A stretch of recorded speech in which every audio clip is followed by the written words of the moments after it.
waxaa maanta aynu madaarka diyaaradaha cadde muqdisho ku soo dhaweynay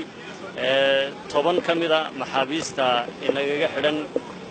waddanka Liibiya oo madaxweynuhu amray in laga hawl galo dad badan oo Soomaaliyeed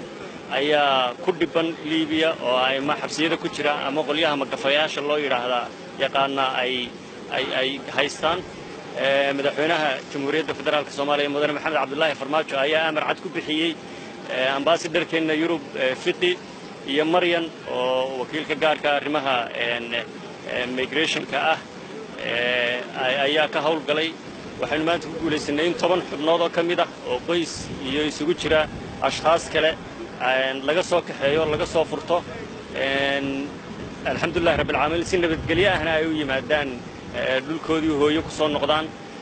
waxay tani barbar socotaa qaybna ka tahay ballanqaadadii madaxweynaha Jamhuuriyadda Federaalka Soomaaliya mudane Maxamed Cabdullaahi Farmaajo uu sameeyay ee ahaa in uu gurmad u fudin doono shacabweynaha Soomaaliyeed ee ku tabaalaysan daafaha dunida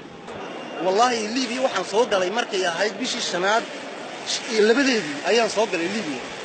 marka Liibiya way iska dhib badan tahay horta magaalooyin badan ayaa dhalinyarada lagu haystaa iyo dhalinyaro saaxiibada hadda Ilaahay oo naxariistay wiilal badan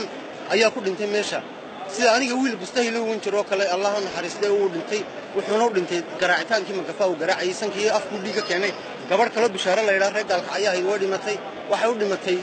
jugta ay ugu geysanayeen ninka magafa maadaama uu meesha salaada subax baa la istoosiyaa salaada subax inta la istoosiyo ayaa waxa la garanka waa laga siibiyaa xataa dumarka laakiin iyaga laga ma sii wadarka